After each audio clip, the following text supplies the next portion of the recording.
You may not have seen recently, I released a Western short film. And if you probably didn't, but if you did, you may have seen in the credits, I listed 5 different names under special thanks, and listed that they had made the greatest film ever of all time. Because they did. That film would be known as The Good, The Bad, and The Ugly. That film is just tremendously amazing. And I feel like I should explain why. I feel like I have to justify why I think that's the greatest film ever. Now, mind you, this is not my favorite film ever, Star Wars. But it is the greatest. There's a difference there. Art is, subjective, but there are ways of proving what one might call a textbook example of how to make a movie. That's the good, the bad, and the ugly. So let's dive right in, shall we? There's a lot of different ways we can approach this, about talking about some of the best parts of this film. I'm going to start with one of the themes of the film, which is the Civil War. The whole story, these characters are traversing a war-torn America. A nation divided. And you can feel it. Sometimes you can feel the war because they're talking about it. Sometimes you can feel the war because they're experiencing it. But even when they're not doing either of those, it's just there. Just looming overhead. You can just feel it. It's like it's breathing on the back of your neck. It's always there, like a monster under your bed. It's you just know it's there, and it worries you, right? Some of the most gut-wrenching scenes of this film are when they're involved in the war and they're seeing just how horrible things have gotten and how everyone's just sort of given up, and they're all just drunk all the time to try and forget. And one of the most action-packed scenes in the film is a battle for a bridge between the North and South. It's a pretty cool scene as well. So that's a good part of the film. Next is just the story in general. It's about 3 men seeking $200,000 worth in gold. The gold is buried at a cemetery. Now, what's unique about this is that these people, the good, the bad, and the ugly, hate each other, like, with a furious passion. And they're always trying to kill each other, but the only reason they're letting each other live is because they each know a bit about this, about where the gold is. So they each need the other alive to make it. Before I saw this film, I thought that Mad Max 2 was the best film ever made. My reasoning for that was because they were able to tell a compelling story with minimal dialogue. But the more I look at it now, it's just kind of more focused on action and gore. Still a good film, but not the best. But The Good, the Bad, and the Ugly does accomplish that. They manage to tell a really compelling story with not a whole lot of dialogue. This makes for an amazing story about greed, betrayal, redemption, and war. And as much as these 3 men hate each other, they need each other. It's a really amazing thing. Then there's the acting. Now, this has some of the most phenomenal acting in cinema history. Whether it be Clint Eastwood's ability to create vivid emotion through only squinting and his eyebrows. Whether it be Eli Wallach's ability to just ooze slime like the character Tuco is, or Lee Van Cleef's ability to just play this cold, calculated, yet charming psychopath. He's like a cooler Boba Fett who actually kills people. The acting in this movie is amazing. Then there's just the cinematography, how it's shot. Sergio Leone, I totally butchered that, I know. The director created this amazing use of close-ups and wide shots to just make this incredibly intense atmosphere in this. It's a powerful film.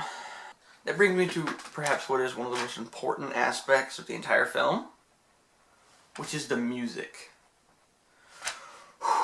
The music in this film. This film is like a borderline musical, but that's not a bad thing.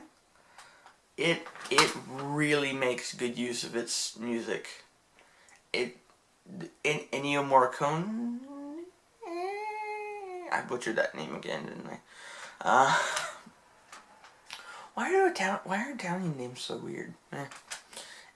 Anyways, that guy. His music portrays the exact emotion the director wanted you to feel. And there's just so many, like, see, this is one of those films that everyone's heard the theme. Wow, wow, wow. But no one's actually seen the movie, which is sad, actually. But then, there's that. There's one of the real best tracks, Ecstasy of Gold. And there's the tracks that I'm going to use to segue into my next point, the trio. Now, how am I going to segue into my next point with that? Well, I'll tell you. Because that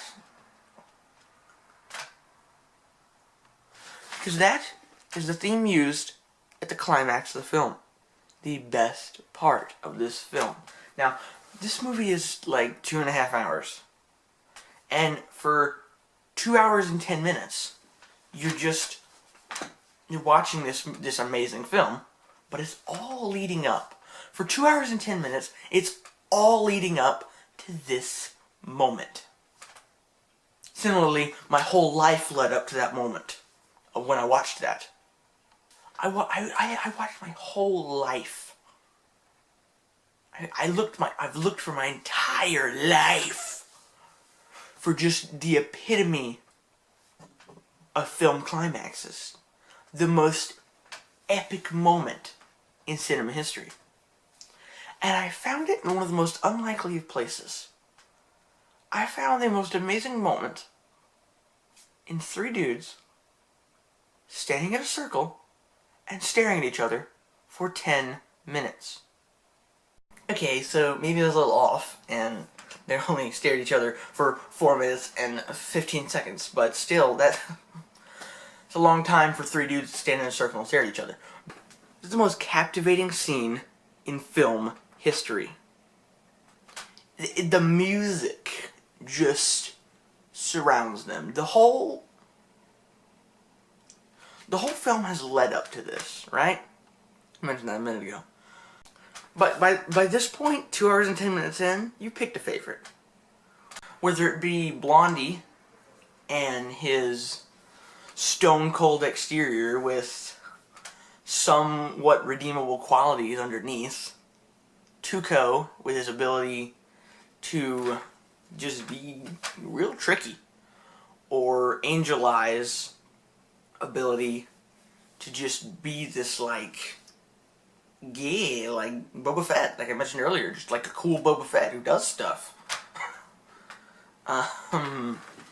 Whether it be any one of the 3 of those, by this point you've picked your favorite. So at this point you also know anything can happen. There's not like characters are reserved like you know they're gonna live. No. You don't know what's about to happen. And this whole scene begins with what is going to probably be my favorite line in film history. $200,000 is a lot of money. We're going to have to earn it. How? Oh, yeah. Yeah. That's a good one. And when that happens, he picks up a rock, scratches something on it, and then sets the rock down. And the second he sets that rock down, it's like this music begins, and you're immediately just wrapped in to this scene, to this moment. And after a couple minutes, it's like nothing else in the world exists. After about 2 minutes, you realize that all that exists in the world now to you is you, these 3 men, and a rock. A rock! And the ability that the way that they do this, to have this ability to just envelop you with 3 dudes staring at each other, it's pretty incredible. I get wrapped into it the same way every single time I watch it. Now, when I first saw this movie, beginning to end, I had already seen bits and pieces of it because I have a grandpa, and you know most grandpas have seen the movie. In the very ending of what happens after this duel, but I had not seen the duel itself, and thank goodness I didn't see that as a little child, because young me would have just been so impatient not to think that was a good, cool scene at all, and that makes me sad for young me. But, yeah, he saw Star Wars, so that's what matters. So I knew how this movie was going to end. I knew how it was going to end. But even then, I was so captivated. I was legitimately curious to see what was going to happen. Because I knew, but it's just, I couldn't look away. You can't look away. It's amazing. And how do they do it? It's like this. It's like the music, as I mentioned earlier, Ennio Morricone's music just makes the scene what it is, giving it the real weight it has. Like, don't ever watch that movie with the TV muted. Just, it's a bad idea. And Sergio Leone, his use of, as I mentioned, extreme close-up and extreme wide shots. Now, if you watch the scene, you can feel the tension growing, but when you really closely examine it, you can tell why. Which is because at the beginning, there are these wide shots and there are these close-up shots, but they're not close-up shots. They're more medium shots where you can see from like the knees or the waist up. And then as time goes, and it keeps just flipping, Blondie, Tuco, Angel Eyes. Blondie, Tuco, Angel Eyes. And then every once in a while they'll do a wide shot of the whole little valley. But as you watch, you can realize that they're getting closer. It's here, and then it goes to the other guy, he's here, and the other guy is here, and the next guy is here. And then the next guy, he's here, and the next guy is here, but then it's here, right? And then eventually it's like, oh, hold on, I'm gonna try. I'm Clint Eastwood now. I'm Clint Eastwood now. And so it just gets slowly closer and closer and closer, and you can just feel the tension getting all in your face, getting all up in your face. And you're on by the end, you were on the edge of your seat. By the time it reaches and they just, whoo, it's amazing. I suggest you go watch.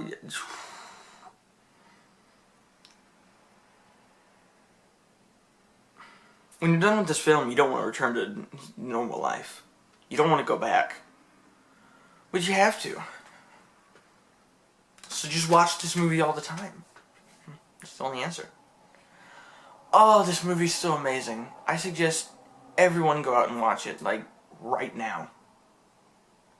So, Star Wars may be my favorite movie, but the greatest movie ever is The Good, the Bad, and the Ugly. Thank you. Have a good day.